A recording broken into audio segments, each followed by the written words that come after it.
달콤한 말씀 행복한 하루 6월 24일 금요일 말씀은 사무엘상 30장 21절에서 31절까지의 말씀입니다.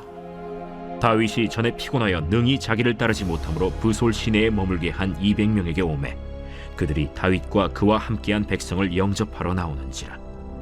다윗이 그 백성에게 이르러 문안하매 다윗과 함께 갔던 자들 가운데 악한 자와 불량배들이 다 이르되 그들이 우리와 함께 가지 아니하였은즉 우리가 도로 찾은 물건은 무엇이든지 그들에게 주지 말고 각자의 처자만 데리고 떠나가게 하라.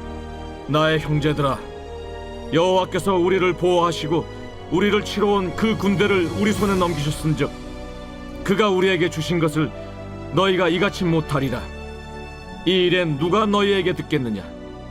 전장에 내려갔던 자의 분깃이나 소유물 곁에 머물렀던 자의 분깃이 동일할지니 같이 분배할 것이니라.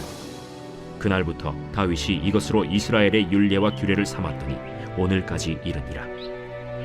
다윗이 시글락에 이르러 전리품을 그의 친구 유다 장로들에게 보내어 이르되 보라, 여호와의 원수에게서 탈취한 것을 너희에게 선사하노라 하고 베델에 있는 자와 남방 라못에 있는 자와 얏딜에 있는 자와 아로엘에 있는 자와 신못에 있는 자와 에스드모아에 있는 자와 라갈에 있는 자와 여라무엘 사람의 성읍들에 있는 자와 겐 사람의 성읍들에 있는 자와 홀마에 있는 자와 고라산에 있는 자와 아닥에 있는 자와 헤브론에 있는 자에게와 다윗과 그의 사람들이 왕래하던 모든 곳에 보내었더라.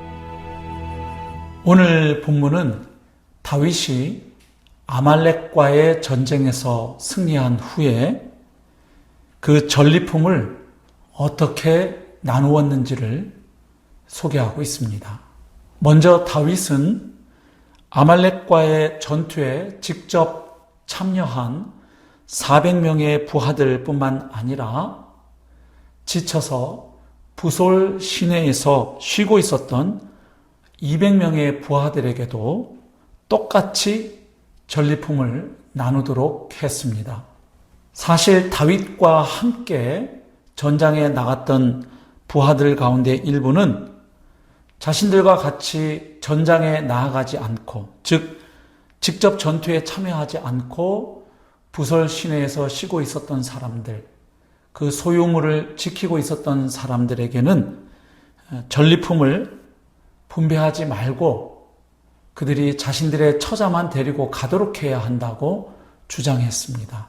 하지만 다윗은 전장에 내려갔던 자의 분깃이나 소유물 곁에 있었던 자들의 분깃이나 똑같이 동일하게 분배되어야 한다는 원칙을 강력하게 천명합니다. 자, 왜 이런 차이가 발생했을까요? 그것은 한마디로 이 전쟁의 승리가 누구로 인한 것인가에 대한 관점과 시각의 차이 때문입니다. 다윗의 부하들은 이 전쟁의 승리가 자기들 때문이라고 생각했습니다. 즉 자신들이 다윗과 함께 목숨을 걸고 전투에 참여했기 때문에, 용맹하게 싸웠기 때문에 승리했다고 생각했던 것입니다. 따라서 전리품은 목숨을 걸고 전투에 참여한 자신들에 대한 보상이어야 한다고 생각했던 것입니다. 그렇기에 전투에 직접 참여하지 않은 사람들에게는 그 전리품을 주어서는 안 된다고 생각했던 것입니다. 따라서 전리품은 당연히 목숨을 걸고 싸운 사람들에 대한 보상이어야 한다고 생각했던 것입니다. 그렇기에 전투에 직접 참여하지 않은 사람들에게는 그 전리품을 주지 않아야 한다고 생각한 것이죠. 왜냐하면 그 전리품은 자신들이 목숨을 걸고 싸운 대가요, 자신들의 피와 땀으로 노력과 공로로 쟁취한 것이기 때문입니다. 바로 이것이 다윗의 부하들의 생각이었던 것이죠. 하지만 다윗은 이 전쟁의 승리가 철저하게 하나님의 은혜로 인한 것임을 잘 알고 있었습니다. 즉 자신의 노력과 능력 때문이 아니라 하나님의 은혜 덕분에 전쟁에서 이겼고 또한 그 전리품들을 취할 수 있게 되었다고 생각했던 것입니다. 따라서 전리품은 보상의 원리가 아닌 은혜의 원리에 따라서 분배되는 것이 마땅하다고 생각했던 것입니다. 또한 다윗은 그 전리품을 이 전쟁과는 아무 상관도 없는 유다의 장로들에게도 나누었습니다. 어떻게든 자신의 것을 더 취하려는 왕의 모습이 아니라 풍성하게 나누고 베풀고 섬기는 왕의 모습을 보여주었던 것입니다.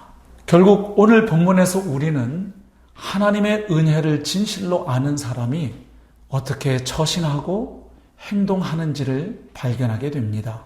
하나님의 은혜를 아는 사람들은 하나님께서 은혜로 주신 축복을 움켜쥐지 않고 그 축복을 풍성하게 나누고 흘려보낼 줄 압니다.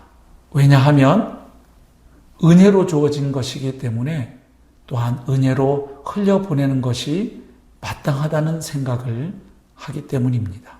결국 하나님의 은혜를 아는 사람만이 넉넉하게 베풀 수 있고 섬길 수 있고 또한 흘려보낼 수 있는 것입니다. 오늘 말씀을 읽고 묵상하면서 과연 나는 하나님의 은혜를 얼마나 깊이 알고 있는지 또 체험하고 누리며 살고 있는지 돌아보면 좋겠습니다. 그리고 하나님께서 내게 주신 은혜에 합당하게 내 주위의 사람들에게 은혜의 원리로 대하고 있는지 돌아보면 좋겠습니다. 특별히 늘 가까이에 있는 가족들에게 나는 얼마나 은혜의 원리로 대하고 있는지 돌아보면 좋겠습니다. 사랑하는 성도 여러분, 오늘 하루도 하나님의 은혜를 묵상하고 또한 풍성하게 누리며 살기를 축복합니다. 그리고 그 은혜를 사람들에게 흘려보내고 나누며 사는 복된 하루의 삶 살아내시기를 주님의 이름으로 축복합니다.